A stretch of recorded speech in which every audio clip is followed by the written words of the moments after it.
Good morning everyone. देखिए, last class हम discuss कर रहे थे fundamental forces in our nature के अबाउट। तो हमने देखा था कि हमारे नेचर में 4 फंडामेंटल फोर्स एग्जिस्ट करते हैं। उन 4 फंडामेंटल फोर्स में से 2 फंडामेंटल फोर्स हमने डिस्कस कर लिए थे, जो कि थे ग्रेविटेशनल फोर्स और इलेक्ट्रोमैग्नेटिक फोर्स। तो ये 2 फंडामेंटल फोर्स हम डिस्कस कर चुके थे, और आज हम डिस्कस करने वाले हैं हमारे नेचर में एग्जिस्ट करने वाला 3rd फंडामेंटल फोर्स, जो कि है आपका स्ट्रॉन्ग न्यूक्लियर फोर्स। तो इस फोर्स को डिस्कस करने से पहले देखिए, मैं कुछ बेसिक बात आपको बता दूंगा ना। हम दोबारा थोड़ा सा इसमें चलते हैं इलेक्ट्रोमैग्नेटिक फोर्स में। तो देखिए, इलेक्ट्रोमैग्नेटिक फोर्स में मैंने आपको जब इलेक्ट्रोमैग्नेटिक फोर्स पढ़ाया था तो उसके अंदर मैंने 2 फोर्स आपको बताए थे, इलेक्ट्रोस्टैटिक फोर्स, है ना, और दूसरा आपको बताया था मैग्नेटिक फोर्स। ठीक है, इसमें हमने दूसरा मैग्नेटिक फोर्स भी डिस्कस किया था। चलिए, अब इलेक्ट्रोस्टैटिक फोर्स में मैंने आपको एक एग्जाम्पल दिया था, एक एग्जाम्पल वहाँ पे हमने किया था कि जो न्यू एटम होता है ना, एटम का ये क्या होता है, एटम में पॉजिटिव चार्ज होता है और ये क्या होता है, नेगेटिव चार्ज, है ना। और एटम के अंदर जितना भी पॉजिटिव चार्ज होता है वो सब उसके एक न्यूक्लियस में बंद रहता है ना, एक छोटे से पार्ट में बंद रहता है। एटम का सारा पॉजिटिव चार्ज कहाँ बंद रहता है, उसके एक छोटे से पार्ट में बंद रहता है, जिसको आप न्यूक्लियस बोलते हैं। और एटम का जितना भी नेगेटिव चार्ज है वो इस न्यूक्लियस के अराउंड कंटिन्यूसली क्या करते रहता है, रिवॉल्व करते रहता है। ये इस तरीके से करते रहता है ना, ऐसे करके। ये आपको पता है, ऐसे, है ना। जो भी नेगेटिव चार्ज है वो क्या करते रहता है, न्यूक्लियस के अराउंड रिवॉल्व करते रहता है। तो एटम में 2 टाइप के चार्ज आपको देखने को मिलते हैं, positive charge and negative charge. सारा पॉजिटिव चार्ज एटम का न्यूक्लियस में बंद होता है, और सारा नेगेटिव चार्ज न्यूक्लियस के अराउंड क्या करते रहता है, कंटिन्यूसली रिवॉल्व करते रहता है डिफरेंट स्टेशनरी ऑर्बिट्स में। ठीक है, ये चीज़ आपने देखी थी। अब हमने आपको बताया था कि ये जो इलेक्ट्रॉन है और ये जो न्यूक्लियस है ना, इनके बीच में जो फोर्स लगता है उस फोर्स को आप बोलते हैं इलेक्ट्रोमैग्नेटिक फोर्स या इलेक्ट्रोस्टैटिक फोर्स, है ना। इलेक्ट्रोस्टैटिक फोर्स वर्क करता है इनके बीच में, यानी इन इलेक्ट्रॉनों को यहाँ कौन पकड़ के रखता है, इलेक्ट्रोस्टैटिक फोर्स होल्ड करके रखता है। ठीक है, तो अब बात ये आती है, बहुत बच्चों के दिमाग में बात आती है कि सर देखिए, आपने ये बात बताई थी कि प्लस चार्ज और माइनस चार्ज होते एक दूसरे को क्या करते हैं, अट्रैक्ट करते हैं। और अगर आप बोल रहे हैं कि इस इलेक्ट्रॉन और इस न्यूक्लियस पॉजिटिव चार्ज है ना, यानी इस इलेक्ट्रॉन और इस न्यूक्लियस के बीच में अगर अट्रैक्टिव फोर्स काम कर रहा है, इलेक्ट्रोस्टैटिक फोर्स या इलेक्ट्रोस्टैटिक अट्रैक्टिव फोर्स काम कर रहा है इनके बीच में, तो फिर ये इलेक्ट्रॉन यहाँ न्यूक्लियस में क्यों नहीं पकड़ दिए जा रहे हैं ना, ये न्यूक्लियस क्यों इनको खींच नहीं दे रहा है, अट्रैक्ट क्यों नहीं कर दे रहा है। जब अगर इनके बीच में इलेक्ट्रोस्टैटिक अट्रैक्टिव फोर्स वर्क कर रहा है तो ये क्यों न्यूक्लियस में नहीं गिर जाते ये इलेक्ट्रॉन। तो इस क्वेश्चन का आंसर हमें आपको देना है ना। अच्छा, एक बात तो आप क्लियर समझ जाइए कि इन इलेक्ट्रॉन और इस न्यूक्लियस के बीच में कौन सा फोर्स काम करने वाला है, इलेक्ट्रोस्टैटिक फोर्स या इलेक्ट्रोमैग्नेटिक फोर्स वर्क करता है इनके बीच में, इलेक्ट्रॉन और न्यूक्लियस के बीच में। पर फिर भी वो इलेक्ट्रोमैग्नेटिक फोर्स अट्रैक्टिव होके भी ये इलेक्ट्रॉन न्यूक्लियस में नहीं गिरते, क्यों ऐसा, है ना। तो उसके बारे में हम समझते हैं। तो देखिए, इसको इस तरीके से हम समझते हैं कि एग्जाम्पल देखिए, मैं आपको समझाता हूँ। देखिए ना, जैसे आपको पता है एक स्कूल चलाने के लिए ना, एक स्कूल चलाने के लिए किसकी रिक्वायरमेंट होती है, सबसे मेन रिक्वायरमेंट जो होती है वो होती है प्रिंसिपल की। इनकी रिक्वायरमेंट तो सबसे ज़्यादा होती है ना स्कूल चलाने के लिए। स्कूल अगर कंडक्ट करना है तो उसके लिए इनकी रिक्वायरमेंट सबसे ज़्यादा जरूरी है। चलिए, अब क्या प्रिंसिपल नाम का पर्सन आपने देखा है कि मार्केट में प्रिंसिपल नाम का आदमी घूम रहा होगा? नहीं ना, कोई पर्सन आएगा और प्रिंसिपल वो बनेगा, है ना, वो प्रिंसिपल का रोल प्ले करेगा। तो प्रिंसिपल एक पर्सन होता है। समझ में आ रही ना बात आपको? तो ये 3 बातें आपको ध्यान रखनी है कि स्कूल है आपके पास, उसको कंडक्ट करने के लिए प्रिंसिपल की रिक्वायरमेंट होती है, और प्रिंसिपल नाम का कोई पर्सन मार्केट में आपको मिलता नहीं है, वो कोई पर्सन आएगा और उसका रोल प्ले करेगा, है ना। चलिए, 3 चीज़ें। अब इन 3 चीज़ों को यहाँ एनालॉगी लगाइए, देखिए, है ना, एनालॉगी से समझिए इसको। देखो, स्कूल को आप मानिए सर्कुलर मोशन, स्कूल को क्या मानिए, सर्कुलर मोशन। ठीक। अब जैसे स्कूल को चलाने के लिए प्रिंसिपल की रिक्वायरमेंट होती है, वैसे किसी भी पार्टिकल को सर्कुलर मोशन देने के लिए या उसको सर्किल में घुमाने के लिए, है ना, सर्कुलर मोशन करने के लिए सेंट्रीपिटल फोर्स की रिक्वायरमेंट होती है। किसकी रिक्वायरमेंट होती है? सेंट्रीपिटल फोर्स की रिक्वायरमेंट होती है। इसको वैसे अगर हमने हल्का सा 9th क्लास में पढ़ा होगा, और नहीं भी पढ़ा है तो अब 11th क्लास में डिटेल्स आएगा आपके पास। ठीक है, तो स्कूल को मैंने क्या बोल दिया, जैसे यहाँ स्कूल है तो यहाँ पे हमने उसको बोल दिया सर्कुलर मोशन। ठीक, तो जैसे स्कूल चलाने के लिए प्रिंसिपल की रिक्वायरमेंट होती है, ऐसी किसी भी पार्टिकल को अगर आपको सर्किल में घुमाना है तो किस फोर्स की रिक्वायरमेंट होती है? सेंट्रीपिटल फोर्स की रिक्वायरमेंट होती है। यानी इस फोर्स के बगैर कोई भी पार्टिकल सर्किल में घूम ही नहीं सकता है। ठीक है, अच्छा। अब जैसे प्रिंसिपल नाम का इंसान नहीं होता है रियल में, तो वैसे ही सेंट्रीपिटल नाम का कोई फोर्स देखने को नहीं मिलता नेचर में, है ना। ये तो एक एडजेक्टिव टाइप फोर्स है एक तरीके से, या ये बोल सकते हो आप प्रोनाउन टाइप फोर्स है। जैसे होता है ना प्रोनाउन, आपको पता है नाउन का रोल प्ले करते हैं, वो रियल में एग्जिस्ट नहीं करते हैं, तो सेम वही चीज़ है, ये भी रियल में एग्जिस्ट नहीं करता है, एक प्रोनाउन टाइप फोर्स है ये। ठीक है, तो अब कौन आएगा इसका रोल प्ले करेगा? तो यहाँ पे इसका रोल प्ले करेगा इलेक्ट्रोस्टैटिक फोर्स। ठीक है, जैसे प्लेनेट रिवॉल्यूशन के केस में सेंट्रीपिटल फोर्स का रोल प्ले कौन करता है? ग्रेविटेशनल फोर्स करता है। और इस केस में यहाँ पे इलेक्ट्रॉन रिवॉल्यूशन के केस में सेंट्रीपिटल फोर्स का रोल प्ले कौन करता है? इलेक्ट्रोस्टैटिक फोर्स करता है। तो इस बात को आपको समझना, देखिए इस एनालॉजी को लगाइए, स्कूल को सर्कुलर मोशन से, प्रिंसिपल को सेंट्रीपिटल फोर्स से, और पर्सन को इलेक्ट्रोस्टैटिक फोर्स से। और अब समझिए, देखिए, है ना, तो ये इलेक्ट्रॉन देखिए क्या है, कि हम क्या बोल रहे हैं आपसे कि इलेक्ट्रॉन और न्यूक्लियस के बीच में इलेक्ट्रोस्टैटिक अट्रैक्टिव फोर्स लग रहा है, तब भी, इवन तब भी ये इलेक्ट्रॉन न्यूक्लियस से अट्रैक्ट नहीं हो पा रहे हैं। ऐसा क्यों? तो ऐसा इसलिए देखिए, क्योंकि ये इलेक्ट्रॉन यहाँ पे रुके नहीं है। पहली बात तो ये है, अगर ये इलेक्ट्रॉन यहाँ रुके हुए होते तो ये न्यूक्लियस में गिर जाएंगे। आपको पता है ना, आप क्या बोलते हैं कि ये इलेक्ट्रॉन न्यूक्लियस के राउंड कंटिन्यूअसली रिवॉल्व करते रहते हैं। रुके नहीं होते ये इलेक्ट्रॉन, क्योंकि अगर ये रुकेंगे तो ये न्यूक्लियस में गिर जाएंगे।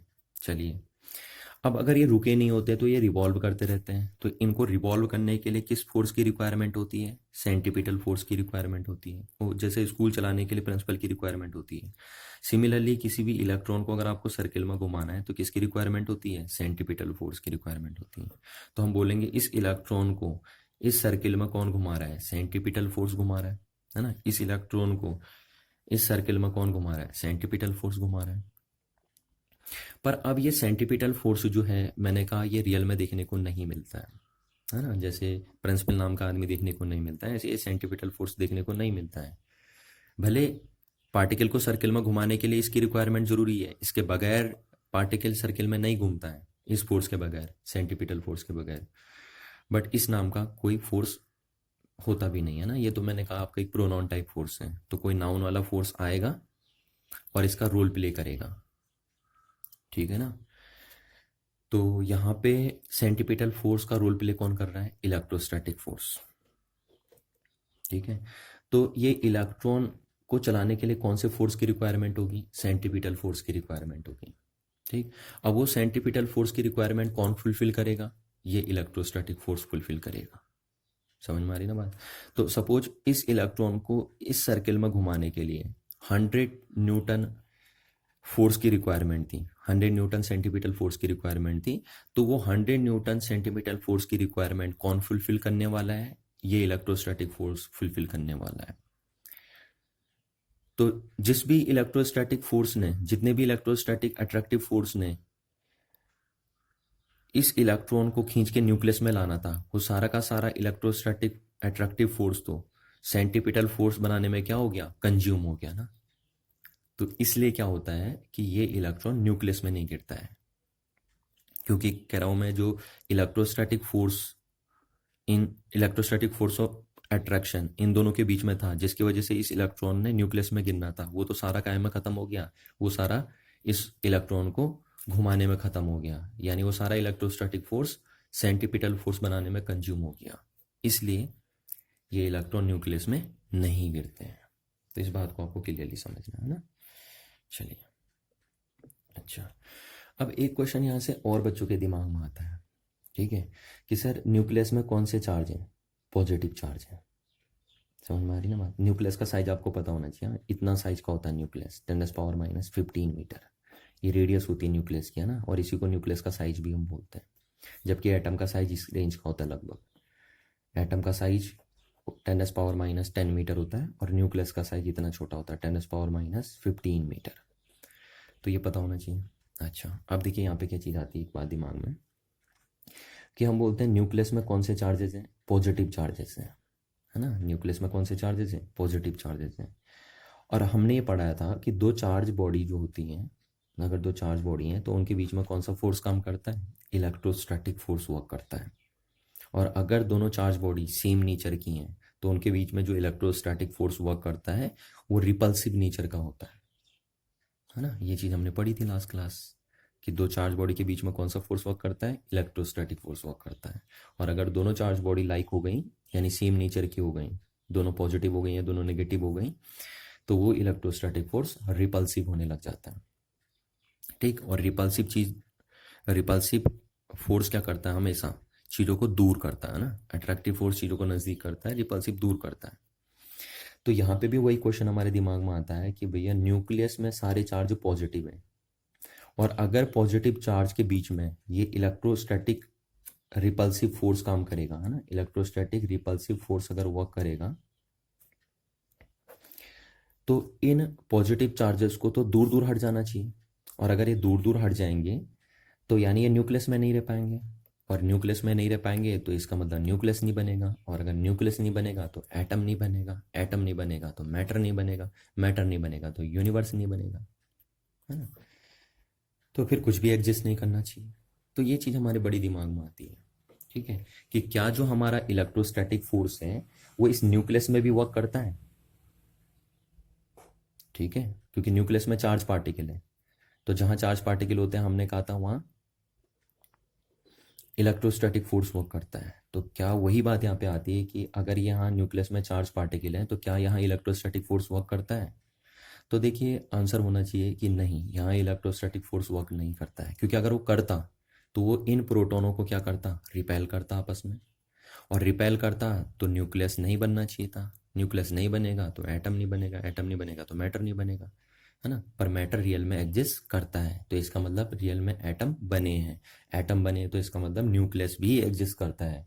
और अगर न्यूक्लियस तभी एग्जिस्ट कर सकता है जब प्रोटॉन उसके अंदर हो, है ना। और अगर प्रोटॉन अंदर हो गए तो इसका मतलब ये है कि यहाँ इलेक्ट्रोस्टैटिक फोर्स वर्क नहीं करता है, ठीक है। अच्छा, तो फिर कौन सा फोर्स वर्क करता है यहाँ पे, है ना, कौन सा फोर्स ऐसा है जो इन प्रोटॉनों को न्यूक्लियस में पकड़ के रखा है? तो फिर तीसरे फोर्स की रिक्वायरमेंट पड़ी लोगों को इस बात को समझने के लिए कि क्यों न्यूक्लियस में पॉजिटिव चार्ज रिपेल करने की वजह के साथ साथ भी तब भी वो न्यूक्लियस में बैठे पड़े हैं, है ना। क्यों पॉजिटिव चार्ज एक दूसरे को रिपेल नहीं करते, जो न्यूक्लियस में जो पॉजिटिव चार्ज हैं क्यों एक दूसरे को रिपेल करके दूर नहीं चले जाते हैं? तो इस बात को समझने के लिए हमें रिक्वायरमेंट पड़ती है थर्ड फंडामेंटल फोर्स की, और ये फंडामेंटल फोर्स हमें समझाता है, ये थर्ड फंडामेंटल फोर्स हमें समझाता है कि कैसे न्यूक्लियस में पॉजिटिव चार्ज एक साथ रह सकता है, ठीक है। अदरवाइज सेकेंड फंडामेंटल फोर्स तो ये बताता है कि ये न्यूक्लियस में पॉजिटिव चार्ज एक साथ रहने नहीं चाहिए, रहने ही नहीं चाहिए, है ना, सेकेंड फंडामेंटल फोर्स के अकॉर्डिंग।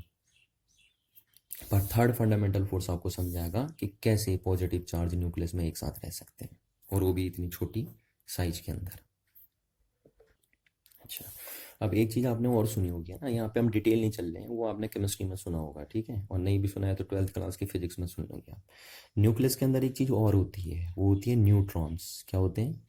न्यूट्रॉन्स, ठीक है। न्यूक्लियस में दो चीज़ें मिलती हैं ना, आपको पता है, एक तो प्रोटॉन्स मिलते हैं जिन पे पॉजिटिव चार्ज होता है, और दूसरा न्यूक्लियस में मिलते हैं न्यूट्रॉन्स, और इन न्यूट्रॉन्स पे कोई चार्ज नहीं होता, ये न्यूट्रल पार्टिकल होते हैं न्यूट्रॉन्स।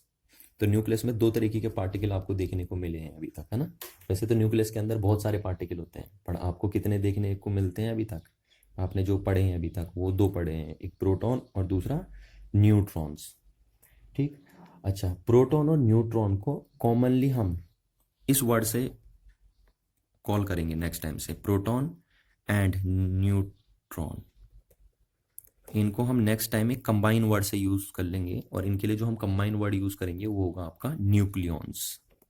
ठीक है, तो न्यूक्लियॉन्स किसको बोलते हैं? न्यूक्लियॉन्स उन पार्टिकल्स को बोलते हैं जो न्यूक्लियस में रहते हैं, और न्यूक्लियस में ये दो पार्टिकल रहते हैं मोस्टली। कौन से? Proton and neutrons. तो proton and neutron are collectively known as nucleons. इनको न्यूक्लियॉन्स बोलेंगे। तो अगर मैं नेक्स्ट टाइम से न्यूक्लियॉन्स बोलूं तो आपको समझ जाना है बात हो रही है proton as well as neutrons की। ठीक है, चलिए, तो देखिए क्या है ना, ये जो न्यूक्लियस है, न्यूक्लियस में न्यूक्लियॉन्स को जो पकड़ के रखा है, न्यूक्लियॉन्स में कह रहा हूँ दोनों चीज़ें आ जाएंगी आपके बात समझ में आ रही ना।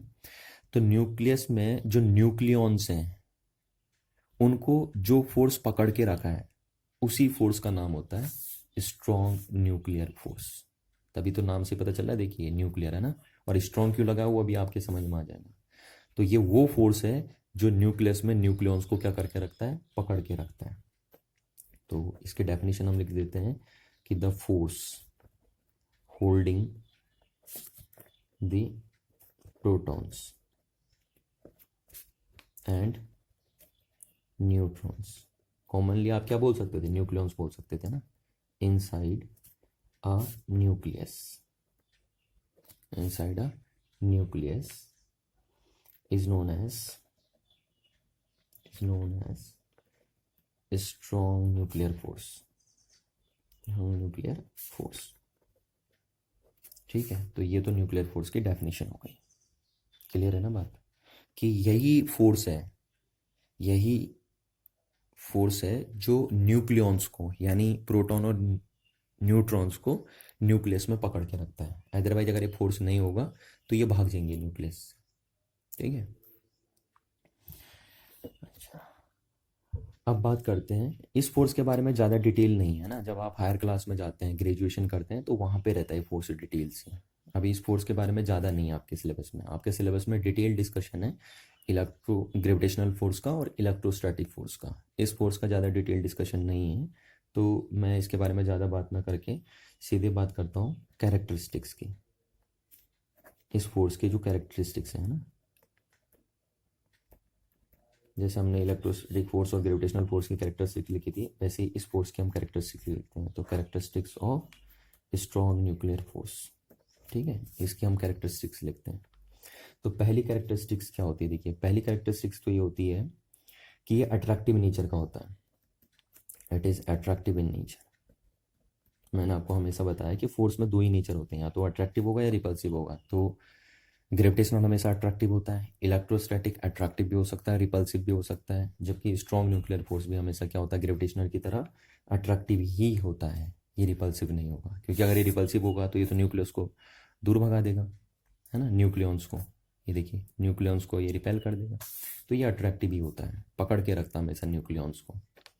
सेकेंड, देखिए ये जो फोर्स है ना, स्ट्रॉन्ग न्यूक्लियर फोर्स, ये सिर्फ न्यूक्लियस में ही काम करता है। आपको नाम से ही पता चल रहा है, तभी तो इसका नाम देखिए न्यूक्लियर फोर्स रखा है ना। सिर्फ न्यूक्लियस में ही काम करता है।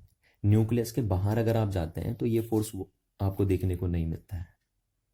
समझ में आ रही ना बात? तो इस फोर्स की रेंज सिर्फ बहुत कम है ना, मतलब सिर्फ न्यूक्लियस तक है।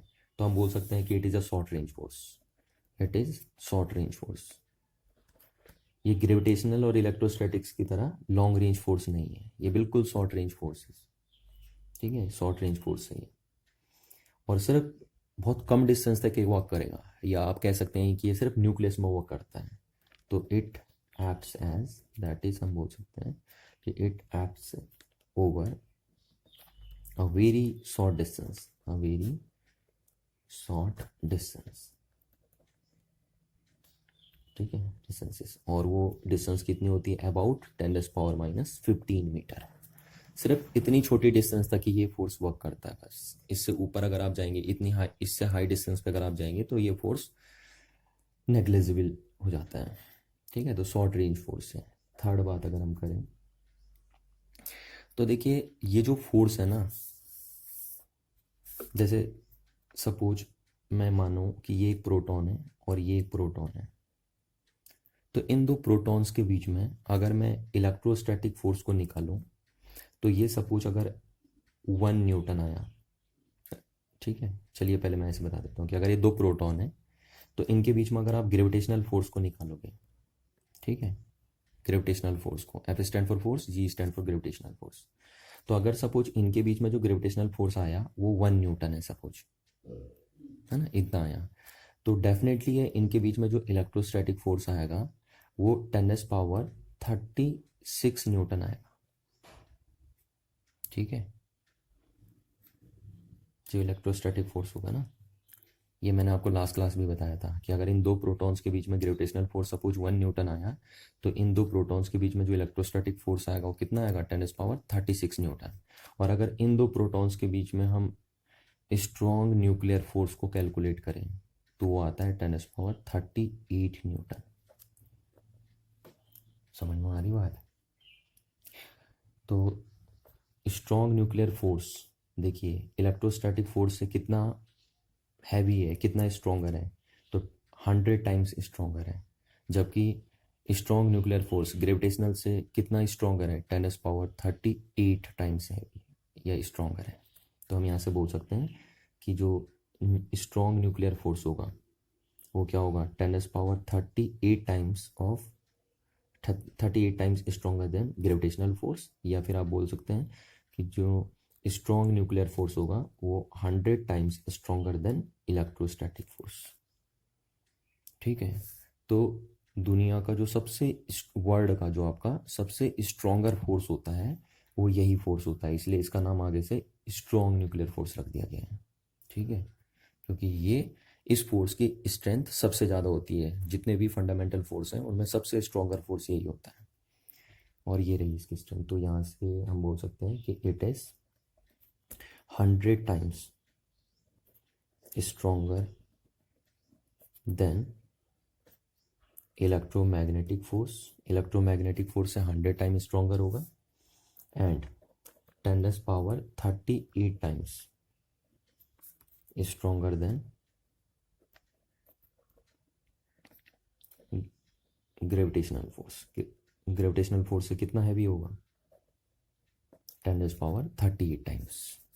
तो ये बात भी आपको समझनी है ना। तो इसीलिए इसको स्ट्रॉन्ग फोर्स बोलते हैं, क्योंकि जितने भी फंडामेंटल फोर्स होते हैं उनमें सबसे स्ट्रॉन्ग यही फोर्स होता है। ठीक है, चलिए नेक्स्ट प्रॉपर्टी की बात करते हैं। ये देखिए नॉन सेंट्रल फोर्स है ना, जैसे आपने अभी तक देखा था कि ग्रेविटेशनल फोर्स और इलेक्ट्रोस्टैटिक फोर्स सेंट्रल टेंडेंसी के फोर्स होते थे या सेंट्रल फोर्स होते थे, तो ये सेंट्रल फोर्स नहीं है, it is a non central force. ठीक है, इस फोर्स के बारे में तो अभी ज़्यादातर बात पता भी नहीं चली है। ठीक है, आधे से ज़्यादा चीज़ें पता भी नहीं चली इस फोर्स के बारे में। ये सेंट्रल फोर्स नहीं होता। ठीक है, तो सेंट्रल फोर्स कौन होते हैं, सेंट्रल फोर्स वो फोर्स होते थे जो सेंटर के अलोंग वर्क करते थे। तो हम बोल सकते हैं कि अगर ये सेंट्रल फोर्स नहीं है तो it does not acts along the line joining of the centre of two particles. ठीक है, फिफ्थ देखिए क्या है, ये फोर्स इनवर्स स्क्वायर लॉ को फॉलो नहीं करता। जैसे आपने देखा था ना, ग्रेविटेशनल फोर्स डिस्टेंस की स्क्वायर के साथ इनवर्सली वेरी हो रहा था। इलेक्ट्रोस्टैटिक फोर्स आपने देखा था, वो भी डिस्टेंस की स्क्वायर के साथ इनवर्सली वेरी हो रहा था। तो ये दोनों फोर्स इनवर्स स्क्वायर लॉ को फॉलो कर लेते हैं। तो ऐसा इस फोर्स में कुछ भी नहीं है ना, ये फोर्स नहीं करता है इनवर्स स्क्वायर लॉ को फॉलो। तो आप लिखेंगे it does not follow, it does not follow या ओबे, जो भी आपको लिखना है, does not obey inverse square law. Inverse square क्यों बोलते हैं देखिए, है ना, इनवर्स में और स्क्वायर में। तो ये दोनों फोर्स इनवर्स स्क्वायर लॉ को फॉलो करते थे, ग्रेविटेशनल और इलेक्ट्रोस्टैटिक, जबकि ये नहीं करता इनवर्स स्क्वायर लॉ को फॉलो। चलिए सिक्स्थ है ना। अब आपको मैंने बताया था कि हर एक फोर्स के लिए फील्ड पार्टिकल भी होते हैं, है ना, जो force action at a distance work करते हैं। जैसे हमने ग्रेविटेशनल भी देखा था, वो भी action at a distance work करता था, वो फोर्स भी। आपने इलेक्ट्रोस्टैटिक फोर्स देखा था, वो भी action at a distance work करता था। एक्शन एट अ डिस्टेंस का मतलब तो समझ रहे हो ना, दूर से ही फोर्स लगाना ना। ये देखिए, जैसे एक मासिव ऑब्जेक्ट है, एक मासिव ऑब्जेक्ट है, तो इन दोनों के बीच में ग्रेविटेशनल फोर्स दूर से ही काम कर जाता है ना, इसको हम बोलते हैं एक्शन एट अ डिस्टेंस। या जैसे एक चार्ज पार्टिकल ये था, एक चार्ज पार्टिकल ये था, तो इनके बीच में भी electrostatic force action at a distance work कर जाता है। तो जितने भी force action at a distance work करते थे उनको हम फील्ड फोर्स बोलते थे। और जो भी फील्ड फोर्स होते थे उनके लिए एक फील्ड पार्टिकल होता था। अगर आपको याद हो तो ग्रेविटेशनल फोर्स में ये बात मैंने डिटेल से करी थी, है ना। अब इतनी डिटेल से मैं यहाँ पे नहीं करूँगा उस बात को। तो आपको ध्यान रखना है कि हर एक फील्ड फोर्स के लिए एक फील्ड पार्टिकल एसेंशियल होता है। तो आपने पढ़ा था वहाँ पे, मैंने आपको बताया था कि ग्रेविटेशनल फोर्स के लिए जो फील्ड पार्टिकल होता है वो होता है ग्रेविटॉन। ठीक है, ऐसी इलेक्ट्रोमैग्नेटिक फोर्स के लिए जो फील्ड पार्टिकल होता था वो होता था आपका फोटॉन। ठीक है, तो सिमिलरली हम बोलेंगे यहाँ पे कि जो स्ट्रॉन्ग न्यूक्लियर फोर्स है उसके लिए भी एक फील्ड पार्टिकल होना चाहिए, और इसके लिए जो फील्ड पार्टिकल होता है वो होता है पाई मीजॉन। अब ये थोड़ा सा आपके लिए हट के है ना, ये आप पहली बार सुन रहे होंगे, इसका नाम नहीं सुना होगा आपने ना। तो द फील्ड पार्टिकल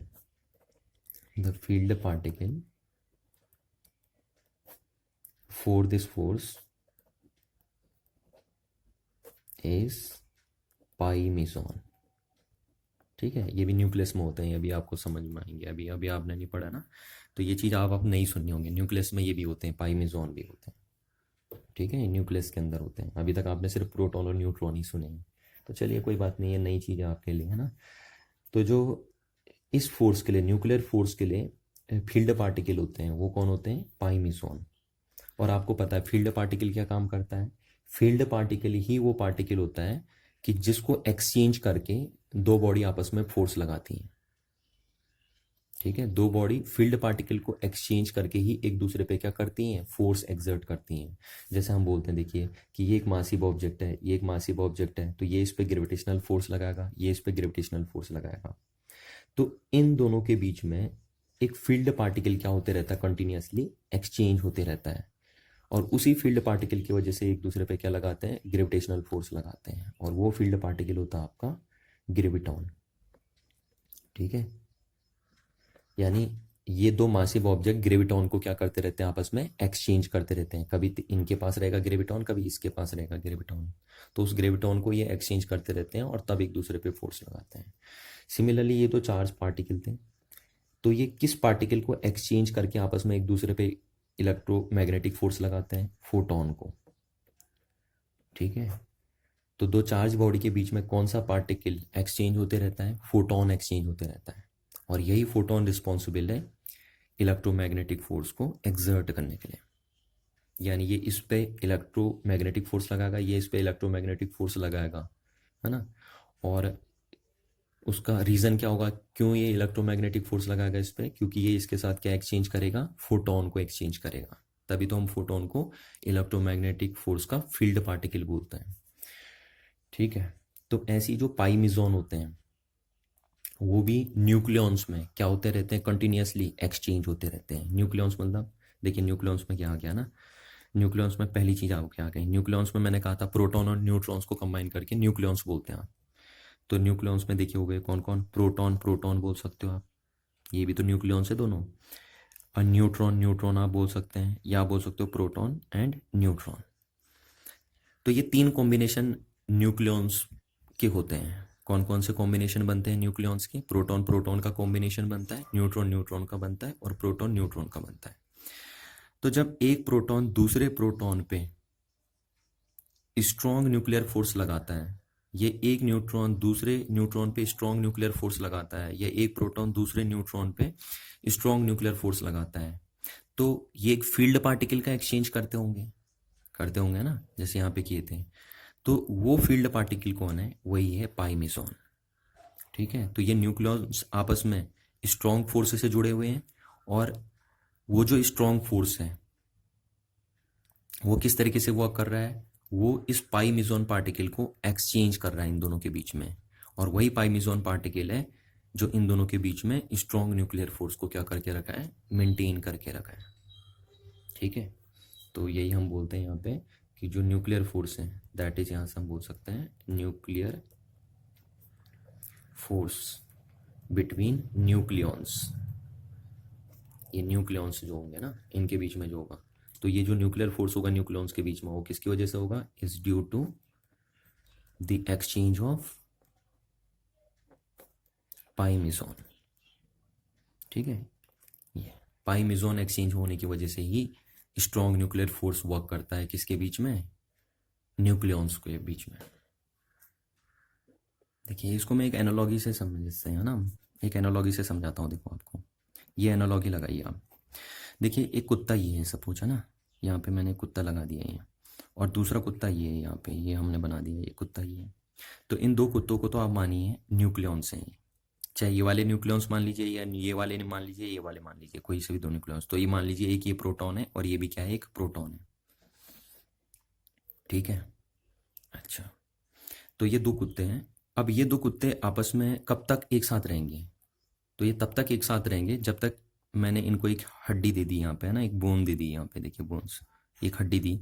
तो ये क्या करेगा, जब तक ये हड्डी इन दोनों के बीच में रहेगी तब तक ये एक दूसरे से झगड़ते रहेंगे, एक दूसरे के साथ रहेंगे, है ना।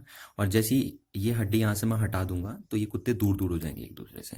यानी ये हड्डी है जो दो कुत्तों को एक साथ पकड़ के रखी है, ठीक है। ये दो डॉग्स को एक साथ पकड़ के कौन रखा है, ये बोन। तो सिमिलरली ऐसी होता है, जैसे इस प्रोटॉन को ये वाला डॉग मान लीजिए, ये प्रोटॉन को ये वाला डॉग मान लीजिए आप, ठीक है। अब ये दो प्रोटॉन एक साथ न्यूक्लियस में कैसे रह गए, ये प्रोटॉन इस पाई मेसोन की वजह से रह गए। देखिए ये पाई मेसोन है ना, जो यहाँ पे हड्डी का रोल प्ले कर रही है, देखिए। तो ये हड्डी यहाँ पे क्या है, पाई मेसोन। अब देखिए कभी ये हड्डी इसके पास जाएगी, कभी ये इसके पास जाएगी, कभी ये इसके पास जाएगी, कभी ये इसके पास जाएगी। तो ये हड्डी है जो दो कुत्तों को, या दो कुत्तों को एक साथ पकड़ के रखी है। तो सिमिलरली हम बोलते हैं कि ऐसी पाई मेसोन भी होता है जो इन दोनों न्यूक्लियॉन्स को एक साथ पकड़ के रखता है। कभी वो पाई मेसोन इसके पास, कभी वो पाई मेसोन इसके पास। और अगर उस पाई मेसोन को मैं यहाँ से हटा दूँ तो ये न्यूक्लियॉन्स एक दूसरे से अलग अलग हो जाएंगे। जैसे यहाँ पे देखिए इस हड्डी को हटा देंगे तो ये कुत्ते अलग अलग हो जाएंगे एक दूसरे से। तो ऐसा आप समझ सकते हैं ना कि पाई मेसोन ही क्या है, पाई मेसोन को ही एक्सचेंज करके न्यूक्लियॉन्स एक दूसरे पे कौन सा फोर्स एक्सर्ट करते हैं, न्यूक्लियर फोर्स एक्सर्ट करते हैं। चलिए, और नेक्स्ट बात मैं करूँ आपसे, है ना, सेवंथ बात। तो सेवंथ कैरेक्टरिस्टिक क्या है इसकी, कि एक सैचुरेटेड फोर्स है। It is a saturated force, saturated force, ठीक है। ये फोर्स सैचुरेटेड फोर्स होता है। अब सैचुरेटेड का मीनिंग क्या, देखिए सैचुरेटेड का मीनिंग है कि प्रोटॉन प्रोटॉन्स के बीच में अगर 100 न्यूटन का फोर्स लग रहा है तो प्रोटॉन न्यूट्रॉन्स के बीच में भी 100 न्यूटन का फोर्स लगेगा, और न्यूट्रॉन न्यूट्रॉन के बीच में भी 100 न्यूटन का फोर्स लगेगा।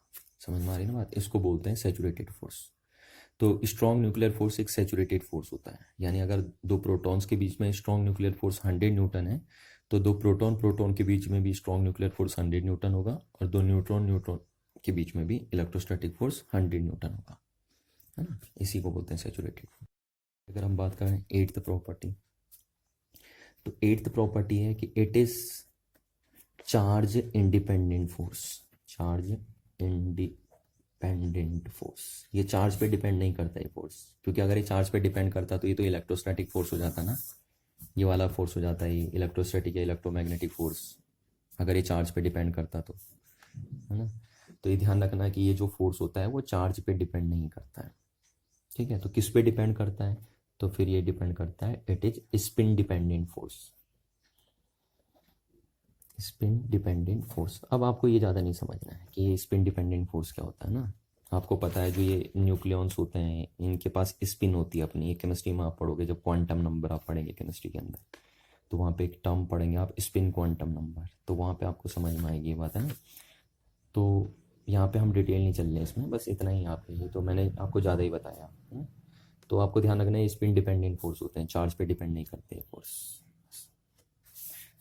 क्योंकि इन न्यूक्लियॉन्स के पास क्या होती है, अपनी स्पिन होती है ना, clockwise spin, anti clockwise spin. तो उसी स्पिन पे डिपेंड करता है ये फोर्स। तो अब डिस्कस कर लेते हैं फोर्थ फंडामेंटल फोर्स के अबाउट, है ना। और फोर्थ फंडामेंटल फोर्स है हमारा वीक न्यूक्लियर फोर्स या वीक फील्ड फोर्स। तो जैसे देखिए आपको नाम से पता चल रहा है इसके कि ये न्यूक्लियर फोर्स है ना, ये भी एक टाइप का न्यूक्लियर फोर्स है। तो ये भी न्यूक्लियस में वर्क करेगा। और दूसरा मैंने अभी अभी आपको बताया था कि ये वाला फोर्स, थर्ड फंडामेंटल फोर्स जो स्ट्रॉन्ग न्यूक्लियर फोर्स था, तो ये भी न्यूक्लियस में वर्क करता है। तो यानी न्यूक्लियस में आपके दो तरीके के फोर्स वर्क करते हैं, एक होते हैं वीक न्यूक्लियर फोर्स और दूसरे होते हैं स्ट्रॉन्ग न्यूक्लियर फोर्स। पर ये जो स्ट्रॉन्ग न्यूक्लियर फोर्स है ये ऑलवेज वर्क करेगा न्यूक्लियस में, हमेशा, ठीक। जबकि वीक न्यूक्लियर फोर्स जो होता है वो कुछ सर्टेन इंस्टेंट पे ही वर्क करता है न्यूक्लियस के अंदर, ठीक है। अब वो सर्टेन इंस्टेंट कौन से होते हैं वो अभी मैं आपको बताऊंगा कि कौन से सर्टेन इंस्टेंट ऐसे हैं जिस टाइम न्यूक्लियस के अंदर वीक न्यूक्लियर फोर्स काम करता है। ये हमेशा काम नहीं करते न्यूक्लियस के अंदर, ये वाले फोर्स ये तो हमेशा काम करते हैं ना। ये कुछ फिनोमिनाज ऐसी होती है न्यूक्लियस के अंदर कि ये वाले फोर्स सिर्फ उसी टाइम वर्क करते हैं, बस उन्हीं इंस्टेंट पे वर्क करते हैं जब वो फिनोमिनाज न्यूक्लियस के अंदर देखने को मिलती हैं। तो अब वो फिनोमिनाज कौन सी हैं उसके बारे में बात कर लेते हैं, ठीक है। चलिए, तो इस चीज़ को समझने के लिए, इस फोर्स को समझने के लिए पहले आप एक वर्ड समझिए, radio active substance.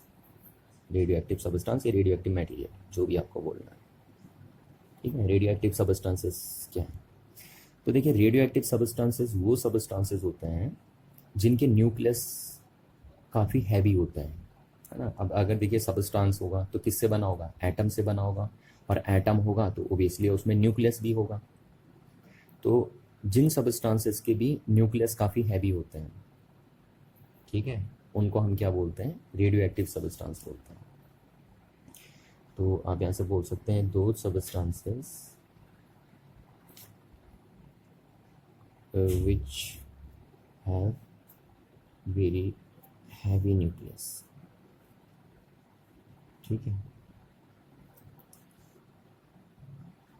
are known as या are called radioactive substance।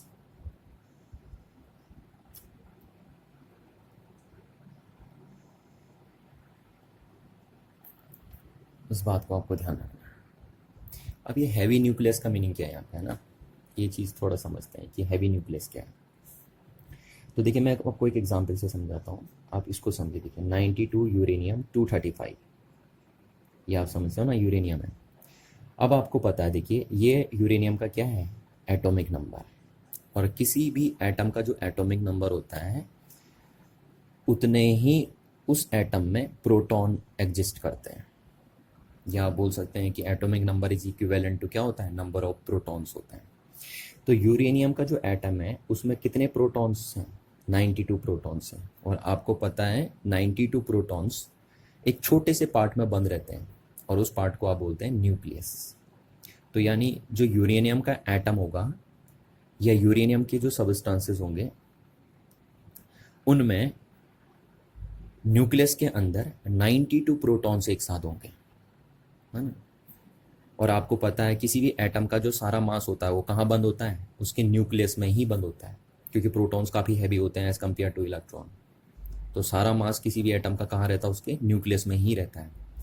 तो क्योंकि यूरेनियम का जो एटम है उसके अंदर 92 प्रोटॉन्स हैं, तो इसलिए इस एटम को हम क्या बोलेंगे?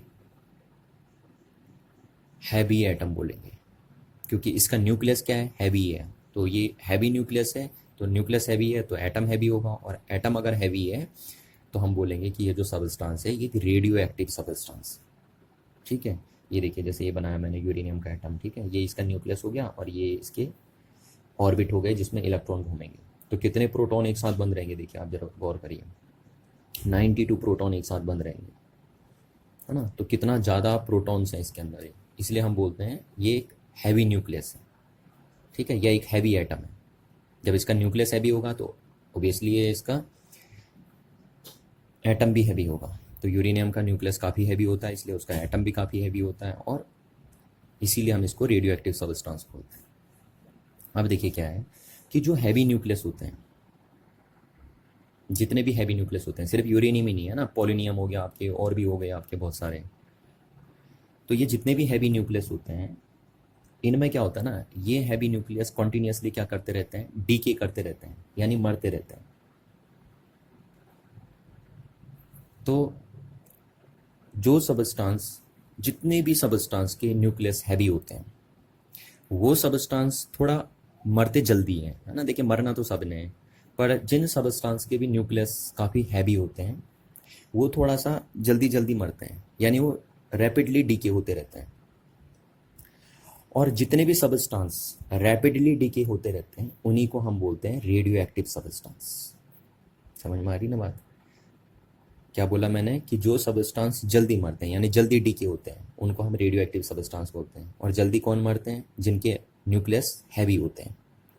अभी क्यों मरते हैं उसकी बात मैं अभी करूंगा ना, कि जो हैवी न्यूक्लियस होते हैं वही जल्दी क्यों मरते हैं। लाइटर न्यूक्लियस जो होते हैं, लाइटर न्यूक्लियस वाले एटम, वो जल्दी क्यों नहीं मरते? मरना तो वो मरते तो वो भी हैं, पर वो जल्दी क्यों नहीं मरते? तो उसके बारे में भी हम बात करेंगे। अभी फिलहाल आपको ये समझना है कि जितने भी हैवी न्यूक्लियस वाले एटम होते हैं वो थोड़ा जल्दी मरते हैं, वो जल्दी डीके होते हैं। और इसी डीके होने की वजह से जितने भी सबस्टांस ऐसे हैं जिनके न्यूक्लियस हैवी हैं उनको हम रेडियो एक्टिव सबस्टांस बोलते हैं। तो यहाँ से एक बात क्लियर हो गई कि रेडियो एक्टिव सबस्टांस क्या होते रहते हैं? रैपिडली डीके होते रहते हैं।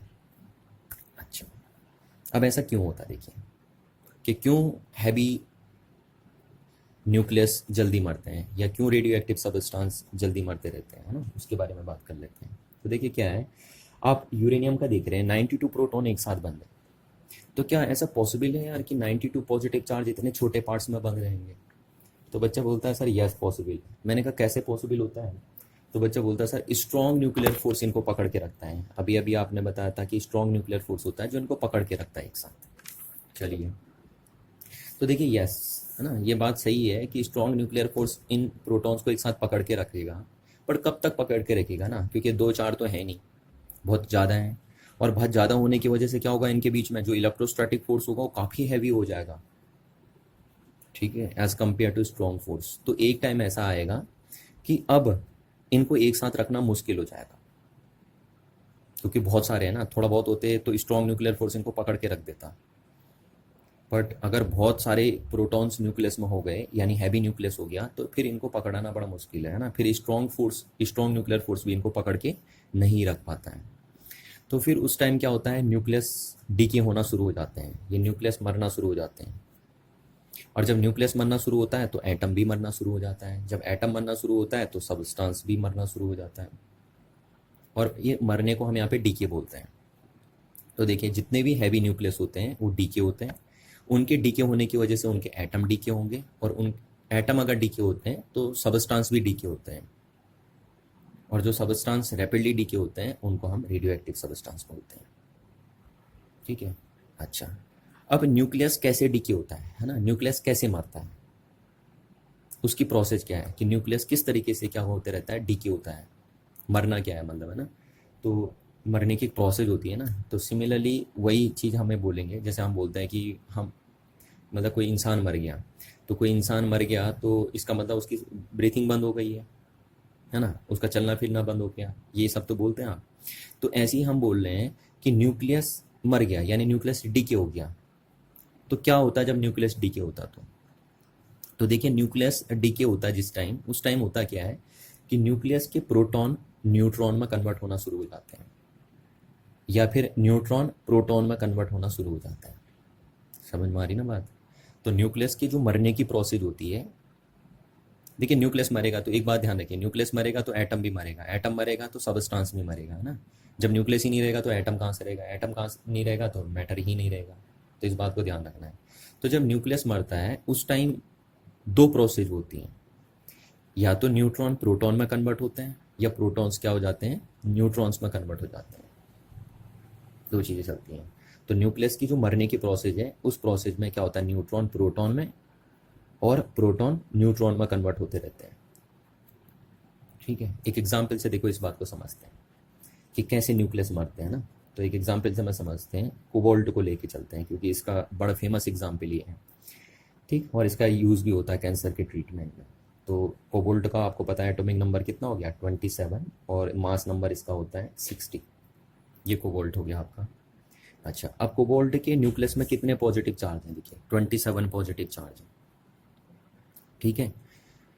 तो होता क्या है कि कोबाल्ट का जो न्यूक्लियस होता है ना, जब वो मरता है तो कैसे मरता है, देखिए कोबाल्ट का न्यूक्लियस जब मरेगा तो ये उस टाइम निकिल में कन्वर्ट हो जाता है। फिर हमारी बात, कोबाल्ट का न्यूक्लियस मर के क्या में कन्वर्ट हो जाता है, निकिल में कन्वर्ट हो जाता है। अब निकिल का एटॉमिक नंबर कितना है, 28, आपको पता होना चाहिए। ठीक, और मास नंबर इसका 60, ये ले लिया हमने। तो देखिए ये कन्वर्ट हो गया, ये देखिए तो कोबाल्ट नहीं रहा ना, मर गया कोबाल्ट, कोबाल्ट का में कन्वर्ट हो गया, निकिल में कन्वर्ट हो गया। ठीक, तो देखिए कोबाल्ट के अंदर कितने हैं, 27 प्रोटॉन है, निकिल के अंदर कितने प्रोटॉन है, 28 प्रोटॉन है। तो ऐसा कैसे पॉसिबल हो गया, है ना, ये कैसे पॉसिबल हो गया? तो ये इसलिए पॉसिबल हुआ है क्योंकि जो कोबाल्ट था उसका जो न्यूट्रॉन था, न्यूट्रॉन है ना, न्यूट्रॉन को ऐसे लिखते हैं आप, क्योंकि न्यूट्रॉन पे चार्ज 0 होता है, मास 1 होता है न्यूट्रॉन का। तो न्यूट्रॉन क्या हुआ है, प्रोटॉन में कन्वर्ट हो चुका है। ये देखिए प्रोटॉन में, प्रोटॉन को ऐसे लिखना है क्योंकि प्रोटॉन का ये 1 होता है और मास नंबर भी 1 होता है ना। तो ये तो कोबाल्ट जब मरा है और निकिल में कन्वर्ट हुआ है, तो उस टाइम क्या हुआ कि कोबाल्ट का एक न्यूट्रॉन प्रोटॉन में कन्वर्ट हो गया है। तो यानी जब भी कोबाल्ट के न्यूक्लियस में एक न्यूट्रॉन अगर प्रोटॉन में कन्वर्ट हो जाता है, तो उस टाइम वो कोबाल्ट काय में कन्वर्ट हो जाएगा, फिर निकिल में कन्वर्ट हो जाएगा।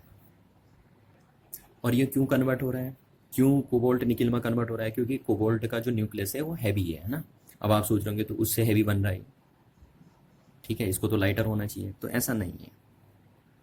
इसका क्या है ना, कन्वर्जन चल रहा है, देखिए न्यूट्रॉन प्रोटॉन में चल रहा है। तो ये ध्यान रखना ना, बस वो एग्जिस्ट नहीं कर रहा ना, वो क्या कर रहा है, न्यूट्रॉन प्रोटॉन में कन्वर्ट हो जा रहा है।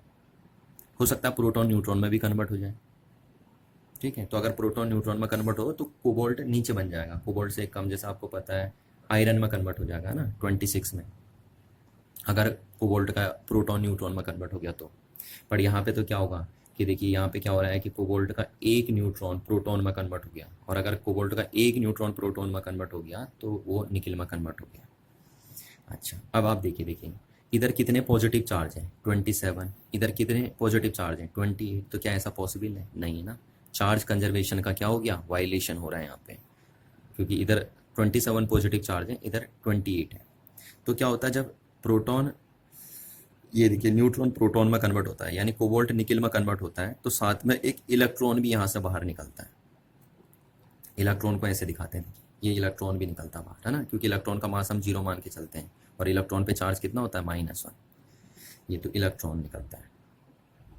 क्लियर है बात? तो यानी ये प्रोसेस होती है, देखिए ये इलेक्ट्रॉन निकलता है, ठीक है। तो ये बात आप ध्यान रखेंगे हमेशा कि जब भी कोबाल्ट निकिल में कन्वर्ट होता है तो साथ में वहाँ से एक इलेक्ट्रॉन भी निकल के आता है, ठीक। तो देखिए यानी कहने का मतलब है कि कोबाल्ट का अगर एक न्यूट्रॉन, कोबाल्ट के न्यूक्लियस में अगर एक न्यूट्रॉन प्रोटॉन में कन्वर्ट हो जाता है, तो उस टाइम न्यूक्लियस से एक इलेक्ट्रॉन निकल के आता है। देखिए ये इलेक्ट्रॉन कहाँ से निकल के आ रहा है, न्यूक्लियस से। हाँ, यहाँ वाला इलेक्ट्रॉन नहीं है, ये इलेक्ट्रॉन यहाँ वाला नहीं है, ये कहाँ से निकल के आ रहा है, न्यूक्लियस से निकल के आ रहा है। और देखिए कितनी अजीबोगरीब बात है ना, आप कहते हैं न्यूक्लियस में होते ही नहीं है इलेक्ट्रॉन, ये तो पढ़ते हैं बोर्ड थ्योरी में कि न्यूट्रॉन तो न्यूक्लियस, इलेक्ट्रॉन तो न्यूक्लियस में होते ही नहीं है। और यहाँ पे देखिए कितनी अजीबोगरीब बात हो रही है कि ये जो इलेक्ट्रॉन निकल के आ रहा है वो न्यूक्लियस से निकल के आ रहे हैं, है ना, ये वाला इलेक्ट्रॉन नहीं है, कह रहा हूँ मैं आपसे। तो देखिए बहुत अजीबोगरीब बात हो गई ना, आज तक आपने पढ़ा था कि न्यूक्लियस में होते ही नहीं है इलेक्ट्रॉन, और आज क्या बता रहे हैं हम आपको कि जब एक न्यूट्रॉन न्यूक्लियस के अंदर प्रोटॉन में कन्वर्ट होता है तो वो साथ में एक इलेक्ट्रॉन को एमिट करता है, और करना भी चाहिए। देखिए क्योंकि अब इधर चार्ज कितना है, -1 + 1 0, और इधर भी कितना है, 0, है ना। इधर मास कितना है, देखिए 1, और इधर मास कितना है, 1। तो law of conservation of charge का भी क्या हो रहा है यहाँ पे, लॉ ऑफ कंजर्वेशन चार्ज भी फॉलो हो रहा है और लॉ ऑफ कंजर्वेशन मास भी फॉलो हो रहा है, ये दोनों लॉ फॉलो हो रहे हैं। और अगर हम इलेक्ट्रॉन को नहीं निकालें तो यहाँ पे लॉ ऑफ कंजर्वेशन ऑफ मास का तो फॉलो हो रहा है, मास है बराबर, पर law of conservation of charge follow नहीं हो रहा है, तो ऐसा पॉसिबल नहीं है। तो इसलिए जब भी न्यूक्लियस के अंदर एक न्यूट्रॉन प्रोटॉन में कन्वर्ट होता है तो साथ में क्या निकालता है, एक इलेक्ट्रॉन निकालता है। यह हर किसी के साथ होता है, किसी भी एटम का अगर न्यूक्लियस अगर आप देखें और उसके न्यूक्लियस में अगर एक न्यूट्रॉन प्रोटॉन में कन्वर्ट हो रहा होगा तो जरूर वहां से एक इलेक्ट्रॉन बाहर निकल के आ रहा होगा, ठीक है। और इसी इलेक्ट्रॉन को हम बोलते हैं बीटा पार्टिकल। क्या बोलते हैं इसको हम, बीटा पार्टिकल या बीटा रेज, आपने सुनी होंगे ना, वो यही इलेक्ट्रॉन होते हैं जो न्यूक्लियस से निकल के आते हैं। और कब निकल के आते हैं, जब न्यूक्लियस के अंदर एक न्यूट्रॉन प्रोटॉन में कन्वर्ट होता है, चाहे वो किसी का भी न्यूक्लियस हो। यहाँ पे तो हम एग्जाम्पल लेके चल रहे हैं कोबाल्ट का न्यूक्लियस, है ना, अदरवाइज ऐसा कुछ जरूरी नहीं है, कोई भी न्यूक्लियस क्यों ना हो दुनिया का, अगर उसके अंदर एक न्यूट्रॉन प्रोटॉन में कन्वर्ट होता है तो साथ में वहां से एक इलेक्ट्रॉन निकल के आता है, और उसी इलेक्ट्रॉन को हम क्या बोलते हैं, बीटा पार्टिकल बोलते हैं।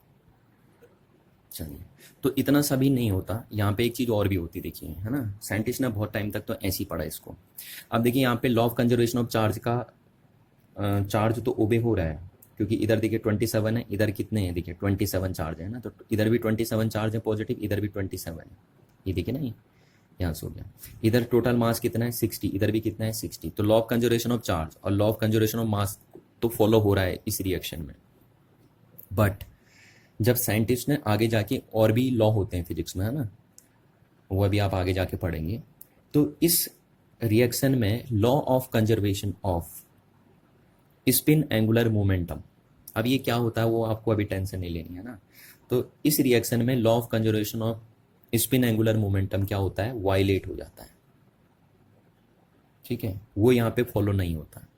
अब क्यों नहीं होता, कैसे होता है, वो सब आप 12th क्लास की फिजिक्स में पढ़ेंगे, उतना सब डिटेल नहीं है यहाँ पे। तो ध्यान रखना बस, इस रिएक्शन में अगर आप इतना ही लिखेंगे इस रिएक्शन को, तो इसमें कौन सा लॉ वायलेट हो जाएगा फिजिक्स का, law of conservation of spin angular momentum, वो लॉ इसमें वायलेट हो जाता है। अब वो लॉ कैसे होता है, कह रहा हूँ क्या होता है, उसको कैसे ओबे करवाते हैं, वो सब 12th क्लास में आएगा आपके पास फिजिक्स में।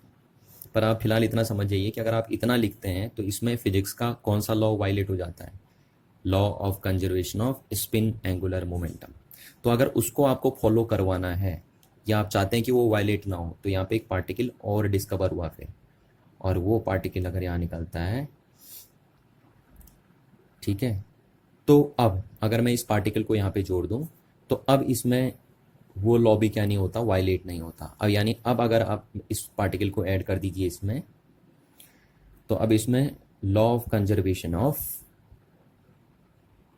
स्पिन एंगुलर मोमेंटम वायलेट नहीं होगा, ठीक है। तो अब इस रिएक्शन में फिजिक्स के सारे रूल रेगुलेशन क्या हो जाते हैं, फॉलो होते हैं, ठीक है। अभी तक कुछ रूल रेगुलेशन फॉलो नहीं हो रहे थे, पर जैसे हम इस पार्टिकल को जोड़ते हैं सारे रूल रेगुलेशन इसमें फिजिक्स के फॉलो होने शुरू हो जाते हैं, ठीक। तो कंप्लीट ये है देखिए, यानी यहाँ पे भी हम जोड़ देंगे ये, ठीक है। ये तो हम ये बता रहे हैं ना कि इसके अंदर हो क्या रहा है, ये रिएक्शन हम क्या लिख रहे हैं कि इसके अंदर क्या चल क्या रहा है यहाँ पे। तो कोबाल्ट का एक न्यूट्रॉन, कोबाल्ट के न्यूक्लियस में एक न्यूट्रॉन प्रोटॉन में कन्वर्ट हो जा रहा है, प्रोटॉन में कन्वर्ट होते साथ में एक इलेक्ट्रॉन निकाल रहा है, और कुछ एक और पार्टिकल भी यहाँ पे देखने को आपको मिल रहा है। अच्छा, अब ये पार्टिकल क्या है इसकी बात कर लेते हैं हम, है ना। तो इसके ऊपर ये बार भी लगाते हैं, और इस पार्टिकल का नेम होता है न्यूट्रिनो। क्या होता है, न्यूट्रिनो, ध्यान रखना है इसका, है ना, ठीक है। अच्छा, न्यूट्रिनो होता है इस पार्टिकल का नाम। अभी न्यूट्रिनो क्या है उसके बारे में भी थोड़ी सी बात कर लूँगा मैं। न्यूट्रिनो होता है और इसके ऊपर बार लगा है, तो इसको हम बोलते हैं एंटी न्यूट्रिनो। न्यूट्रिनो भी दो तरीके के होते हैं ना, एक होते हैं न्यूट्रिनो और एक होते हैं एंटी न्यूट्रिनो। ये देखिए, न्यूट्रिनो को ऐसे लिखते हैं, एंटी न्यूट्रिनो को ऐसे लिखते हैं हम, तो ये निकलता है। तो इलेक्ट्रॉन के साथ हमेशा कौन सा पार्टिकल निकलता है, न्यूट्रिनो निकलता है या एंटी न्यूट्रिनो निकलता है, एंटी न्यूट्रिनो निकलता है। इस बात को भी आपको याद रखना, ऑब्जेक्टिव क्वेश्चन पूछा जाता है आपसे, ठीक है, कि जब बीटा डी के होता है, इस प्रोसेस को बोलते भी हम, इसको बोलते हैं हम बीटा डी के प्रोसेस। कौन सी प्रोसेस, बीटा डी के प्रोसेस। बीटा डी के प्रोसेस में कौन सा पार्टिकल निकलता है, बीटा पार्टिकल निकलता है। बीटा पार्टिकल मतलब इलेक्ट्रॉन, और ये इलेक्ट्रॉन न्यूक्लियस का है। तो जब बीटा प्रोसेस होती है तो उस टाइम एक न्यूट्रॉन प्रोटॉन में कन्वर्ट होता है, साथ में एक इलेक्ट्रॉन निकालता है जिसको हम बीटा पार्टिकल बोलते हैं, और उसके साथ एक पार्टिकल और निकलता है जिसको हम बोलते हैं एंटी न्यूट्रिनो। तो इलेक्ट्रॉन के साथ हमेशा कौन सा पार्टिकल देखने को मिलता है, एंटी न्यूट्रिनो देखने को मिलता है। इस बात को आपको समझना है। अच्छा, अब ये एंटी न्यूट्रिनो क्या है, इसको थोड़ी सी बात मैं आपको बताता हूँ। ये न्यूट्रिनो और एंटी न्यूट्रिनो क्या है ना, ये न्यूट्रिनो है क्या। तो देखिए, ये तो अभी रिसर्चिंग फील्ड चल रहा है ना, अभी न्यूट्रिनो के बारे में ज़्यादा बातें नहीं हो पाई हैं। आपने देखा होगा कि हर कंट्री इनको डिस्कवर कर रही है। वैसे तो ये डिस्कवर हो चुके हैं, पर फिर भी कंट्रियाँ इनको डिस्कवर कर रही हैं। आपने सुना भी होगा न्यूट्रिनो ऑब्जर्वेबिलिटी, है ना। तो हर कंट्री लगाती है, हर कंट्री, पाकिस्तान में भी है ये, इंडिया में भी है, अलग अलग कंट्री न्यूट्रिनो को पकड़ते हैं। अब न्यूट्रिनो क्या है उसके बारे में थोड़ी सी बात हम कर लेते हैं। न्यूट्रिनो एक तो बहुत ही फास्ट पार्टिकल है, ठीक है, बहुत फास्ट पार्टिकल है। इनकी कैरेक्टरिस्टिक मैं लिख रहा हूँ, क्योंकि इनकी अगर मैं कुछ कैरेक्टरिस्टिक आपको बता दूंगा तो आपको समझ में आ जाएगा कि ये किस टाइप के पार्टिकल है, न्यूट्रिनो, है ना, या एंटी न्यूट्रिनो। तो एक तो बहुत फास्ट पार्टिकल होता है, इतने फास्ट होते हैं, इतने फास्ट होते हैं कि इनको पकड़ना बड़ा मुश्किल होता है। चलिए, दूसरा, ये मासलेस होते हैं। एक टाइम हम इनको पकड़ भी लेते हैं अगर इनमें मास होता तो, पर इनमें मास भी नहीं होता, तो इनको पकड़ना भी बड़ा क्या होता है, मुश्किल होता है। ठीक है, तो मास भी नहीं होता इनके अंदर, इनका मास 0 होता है। तीसरा, इनकी पेंट्रेशन पावर बहुत हाई होती है, पेंट्रेशन पावर। ये इतने हाई पेंट्रेशन पावर इनकी होती है कि ये अर्थ को भी क्या करके चले जाते हैं, पेंट्रेट करके चले जाते हैं। 1 सेकेंड में बिलियन ट्रिलियंस न्यूट्रिनो यूनिवर्स से या कॉस्मिक रेस के थ्रू हमारी बॉडी में आते हैं और हमारी बॉडी को पेंट्रेट करके और अर्थ को पेंट्रेट करके निकल जाते हैं। ठीक है, इसलिए इनको पकड़ना बड़ा मुश्किल होता है, क्योंकि बहुत हाई पेंट्रेशन पावर इनकी होती है। और दूसरा, मास भी नहीं होता इनके अंदर, ये मासलेस होते हैं। अच्छा, चौथी चीज़, ये चार्जलेस होते हैं, इनमें चार्ज भी नहीं होता। ठीक है ना, चार्ज भी नहीं होता इनके पास कोई। तो ये चार्जलेस है, मासलेस है, इसलिए इनको पकड़ना बड़ा मुश्किल होता है कि ना तो इनमें चार्ज है, या तो चार्ज ही होता तो हम इनको इलेक्ट्रिक फील्ड में ट्रैप कर लेते हैं, या मास होता तो हम इनको ग्रेविटेशनल फील्ड में ट्रैप कर देते हैं। तो ना इनके अंदर चार्ज है, ना इनके अंदर मास है, और दूसरा पेंट्रेशन पावर हाई है, बहुत हैवी पार्टिकल हैं, बहुत फास्ट पार्टिकल हैं। तो इसलिए इन न्यूट्रिनो को पकड़ना बड़ा मुश्किल होता है। तो थोड़ा बहुत कैरेक्टरिस्टिक मैंने आपको यहाँ पे न्यूट्रिनो की बताई है, तो ये आपको हो सके तो आप याद कर लीजिए, है ना, कि ये मासलेस होते हैं, इसलिए इनको ग्रेविटेशनल फील्ड से भी हम नहीं पकड़ सकते हैं। चार्जलेस होते हैं, चार्ज भी इन पे नहीं होता, इसलिए हम इनको इलेक्ट्रोस्टैटिक फील्ड में भी नहीं पकड़ सकते, या इलेक्ट्रिक और मैग्नेटिक फील्ड से भी हम इनको ट्रैप नहीं कर सकते। और पेंट्रेशन पावर बहुत हाई होती है। पर अभी भी कंट्रियाँ, बहुत सारी कंट्रियाँ इसके पीछे लगी पड़ी हैं, न्यूट्रिनो के पीछे, है ना। तो न्यूट्रिनो और एंटी न्यूट्रिनो, ये दोनों की कैरेक्टरिस्टिक होती हैं। ठीक है, बस दोनों में फ़र्क इसमें होता है, न्यूट्रिनो और एंटी न्यूट्रिनो में, इनमें हेलिसिटी का फ़र्क होता है। दोनों की हेलिसिटी अलग अलग होती है, न्यूट्रिनो और एंटी न्यूट्रिनो की। तो न्यूट्रिनो और एंटी न्यूट्रिनो को हेलिसिटी के प्रिंसिपल के बेस पे डिस्टिंग्विश किया जाता है कि ये न्यूट्रिनो है या एंटी न्यूट्रिनो है। तो वो अभी हेलिसिटी क्या है वो आपको नहीं पढ़ना है, इस बात को आपको ध्यान रखना है। ठीक है, आप सिर्फ ये समझिए बस कि न्यूट्रिनो और एंटी न्यूट्रिनो को किस बेस पे पहचाना जाता है, या इनको डिस्टिंग्विश करने का बेस क्या है, वो है हेलिसिटी।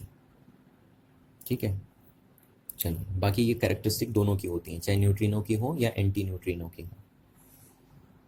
तो देखिए, ये कंप्लीट प्रोसेस मैंने लिखी हुआ है ना, कि देखिए, ये देखिए, कोबाल्ट का न्यूक्लियस मर गया है, और कोबाल्ट का न्यूक्लियस मरेगा तो क्या में कन्वर्ट हो गया, निकिल में, और कन्वर्ट होते समय उसने एक इलेक्ट्रॉन निकाला और साथ में एक एंटी न्यूट्रिनो निकाला। ध्यान रखना, इलेक्ट्रॉन के साथ हमेशा एंटी न्यूट्रिनो ही निकलता है।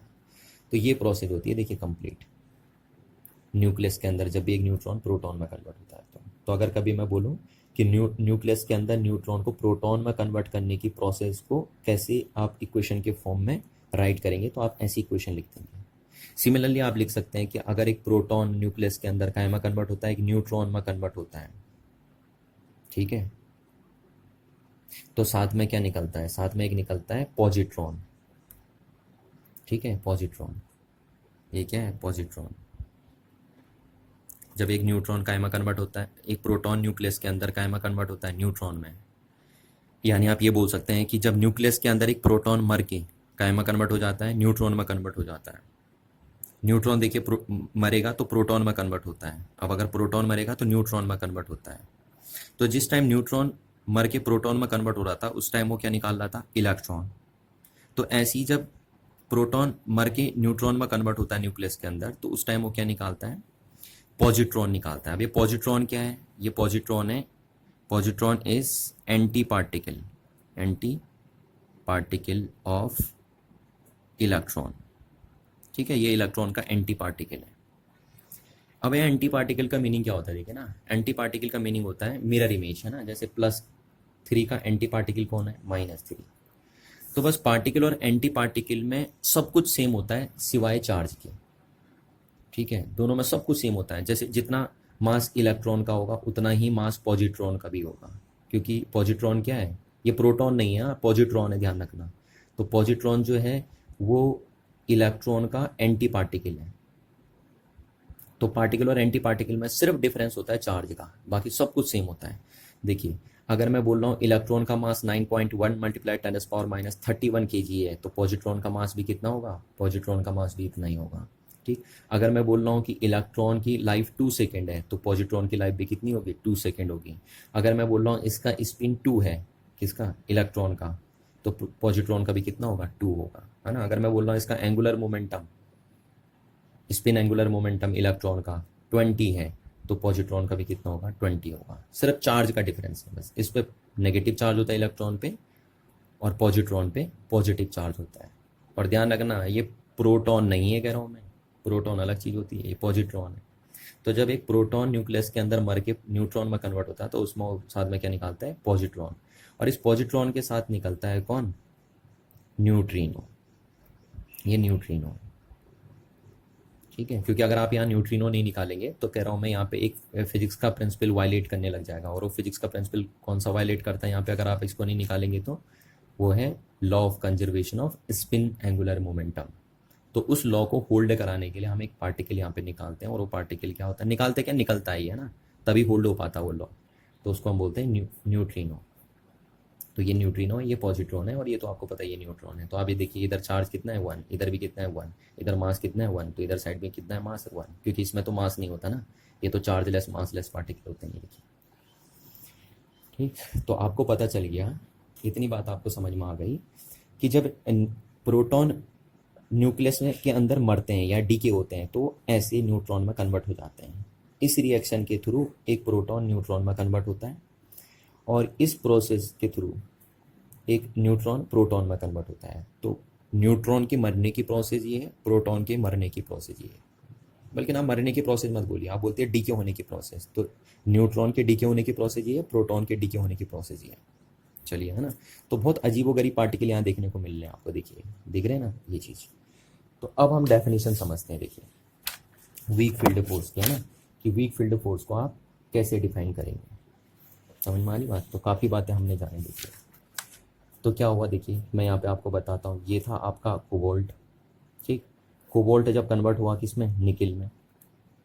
कोबाल्ट था, निकिल में कन्वर्ट हुआ, तो इसने दो तरीके के पार्टिकल निकाले, एक तो निकाला इलेक्ट्रॉन और दूसरा निकाला एंटी न्यूट्रिनो। अभी अभी बताया था मैंने आपको, ये देखिए एंटी न्यूट्रिनो, ठीक है। तो जब न्यूक्लियस के अंदर, यानी न्यूक्लियस जब मरता है तो वहाँ से कुछ पार्टिकल निकलते हैं, ये देखिए पार्टिकल निकल रहे हैं ना। तो इन पार्टिकल्स के बीच में जो फोर्स वर्क करता है उसी फोर्स को हम बोलते हैं वीक न्यूक्लियर फोर्स। समझ में आ रही ना बात। ये जो एलिमेंट्री पार्टिकल यहाँ पे निकल के आए हैं, और ये कब निकल के आएंगे, जब न्यूक्लियस मरेगा। सिर्फ ये तभी निकल के आते हैं, देखिए ये पार्टिकल जब न्यूक्लियस मरता है ना। तो न्यूक्लियस जब डीके होता है तो वहाँ से कुछ एलिमेंट्री पार्टिकल निकल के आते हैं, और वो एलिमेंट्री पार्टिकल्स के बीच में जो फोर्स वर्क करता है उसी फोर्स को आप बोलते हैं वीक न्यूक्लियर फोर्स। तो तभी तो मैं कह रहा था कि ये फोर्स हमेशा वर्क नहीं करता न्यूक्लियस में, जबकि स्ट्रॉन्ग न्यूक्लियर फोर्स हमेशा वर्क करता है न्यूक्लियस में। पर ये वीक फील्ड फोर्स हमेशा वर्क नहीं करता है। ये सिर्फ कब वर्क करता है, जब न्यूक्लियस के अंदर न्यूट्रॉन प्रोटॉन में कन्वर्ट होता है और प्रोटॉन न्यूट्रॉन में कन्वर्ट होता है। ये सिर्फ तभी वर्क करता है न्यूक्लियस में। तो यहाँ पे हम लिख लेते हैं the force between the elementary particle, the elementary particles emitted during radioactive decay of a radioactive decay किसका होगा, of a radioactive substance. A radioactive substance is known as weak nuclear force, weak nuclear force. समझ में आ रही ना बात। देखिए जैसे ये एक रेडियो एक्टिव सबस्टांस है, और ये रेडियो एक्टिव सबस्टांस का क्या हो रहा है, रेडियो एक्टिव डीके हो रहा है।